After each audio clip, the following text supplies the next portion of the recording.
a comment to finish that section of the discussion. Thank you very much. Let's move along. Our next question tonight comes from Oliver Damien.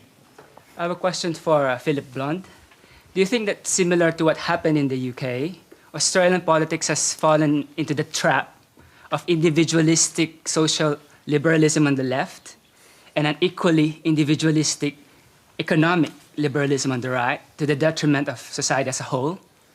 And do you believe that the way out of this trap is a new politics, what you call the big society, or what is essentially a new Tory progressive conservatism?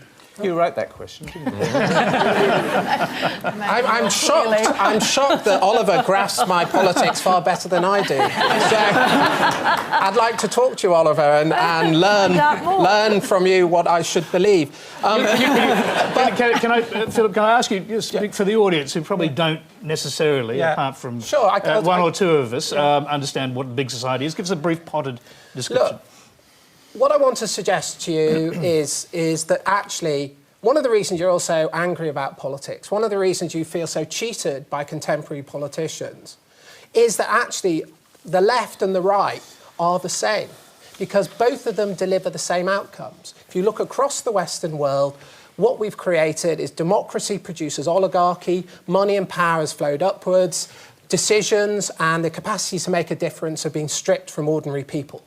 And what I argue in Red Tory, and what Oliver, I think, has said far better than I, is actually what's gone wrong is a form of liberalism has become unhinged. And on the left, we've had social liberalism that said, forget about people, forget about commitments, you know, essentially sleep with who you want. There is no consequence for anything you do. And that destroyed working class communities, the foundation of human association, the family. And then the right copied the left and said, well, let's have a market-based approach where we, in sense, just have a world of individuals. But the trouble is, if you just believe in individuals, what actually happens when they compete is the most powerful individuals win everything and everybody else is left with very little.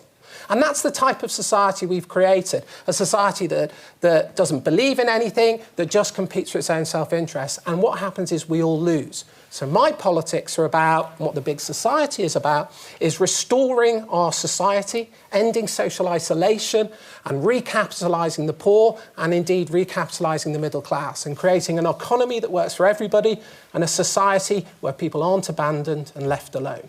OK, we've got another question on this topic. I'm going to go to that before we bring in the rest of the panel. It's from Samuel Aragon. Yeah, my question is basically from what you've just said. And you've got the lady beside you, the ACOS.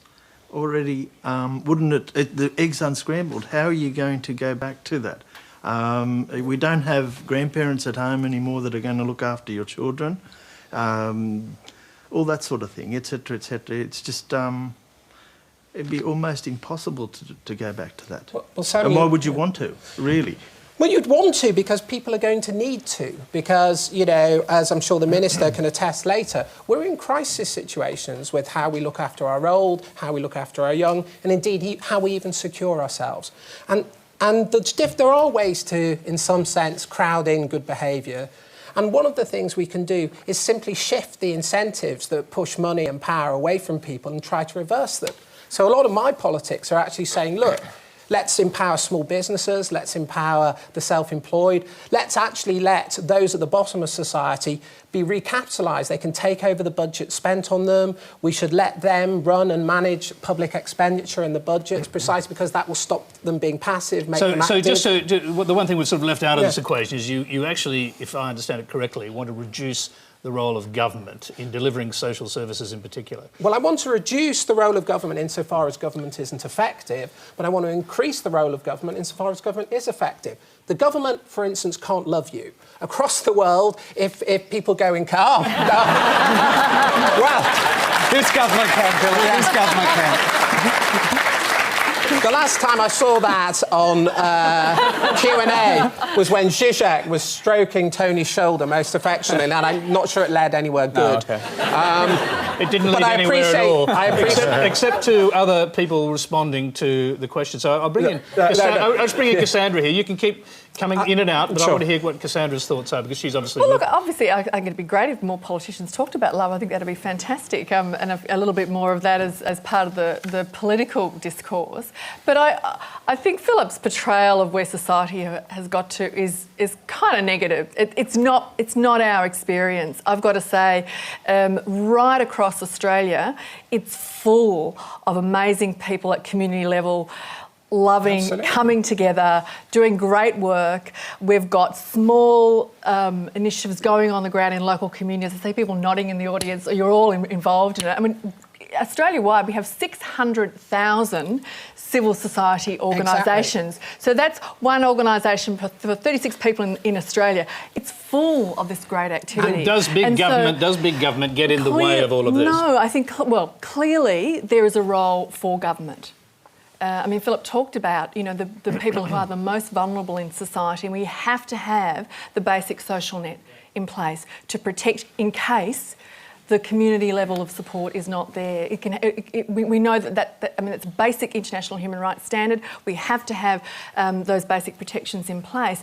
But at the same time, of course, government has a role in helping to enable and facilitate and support local community action, big community action, working with business. I mean, just as a very specific example, we released a report this morning which again talked about the lack of affordable housing in Australia. It's a big problem for us. Now, one of the best examples of the solution for that is to bring together community organisations with the private sector, but we know that wasn't going to happen without the government having a role in putting some money into that.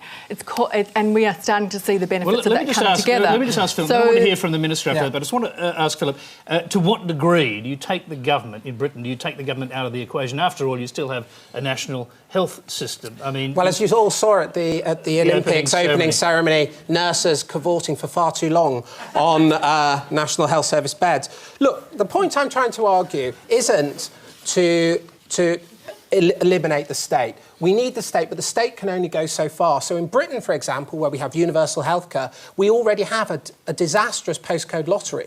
In certain parts of England, life expectancy can vary by up to 30 years.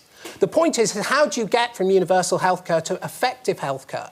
And what we've found is actually, what's wrong with the universal model is it assumes everybody needs the same thing in the same way. And precisely because people vary and they need very different things, and a national state service at present can't deliver that, that's why we have the terrible health inequalities we have in Britain. So what I advocate is that people need what they need, that we need to deliver the right thing to people, and that needs local control, local power, and local needs and local demand. Now we should hear from the Minister, because that is effectively what Tony Abbott is talking about in terms of the health system. Well, that's right, but look, there are some profound differences between the UK and Australia, I think, that need to be sort of brought into this debate. But first of all, can I say that this is a really good debate to have, and it's not the first time a writer has tried to sort of fill this gap between individuals and the state or the market, and sort of this breakdown of family and community. And I agree with the second questioner that a lot of this is due to social change, much of it very, very good, that is largely irreversible. But how do you fill that gap? Well, in Australia, we have a much smaller state than the UK. Our state has typically spent about 35% of GDP.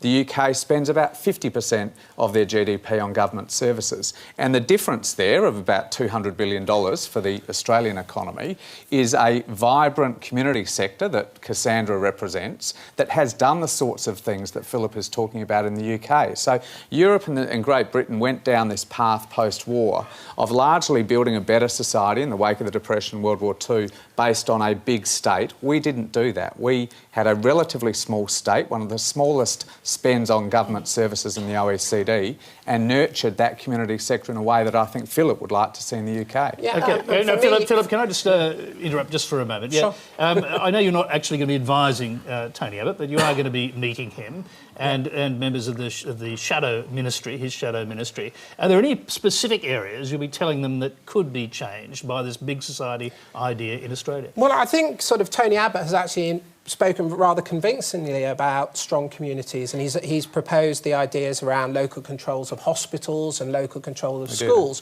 which I think, people, I think, broadly understand. I'm going to suggest he goes much further. I'm going to suggest that what he actually does is actually create conditions whereby local people can determine the services they want. And they can, for instance, one of the best things you can do, take, for example, leukemia sufferers who've never had, in many parts of the country, specific services for them because there aren't enough of them to warrant it. What we've done in Britain is we've personalised healthcare budgets so that people have their own budgets, and then leukemia sufferers can come together and fund a centre-specific healthcare that actually meets their needs.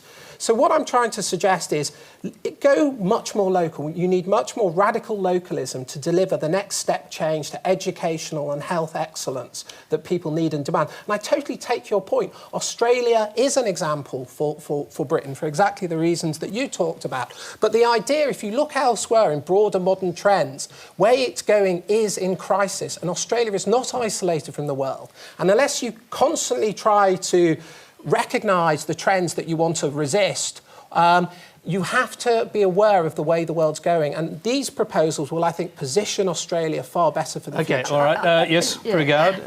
I mean, I think we are doing a lot of that in Australia already. I mean, we do have local area health boards. We do have individualised funding for children with disabilities or adults with disabilities, at least in New South Wales. We have moved foster care into the non-government sector because we think it delivers a more individualised response. I take your point. I think we are increasingly a person-centred community instead of a community-centred community. And I think what's missing, because we will never get to the point that you're talking about of a great big caring sharing family, whilst we don't relieve some of the other pressures, we have to really promote volunteerism. I mean, the best kept secret in New South Wales is life in country towns where people know each other, where they trust each other, where they volunteer to work together for the Rotary raises money for the local PCYC and so on.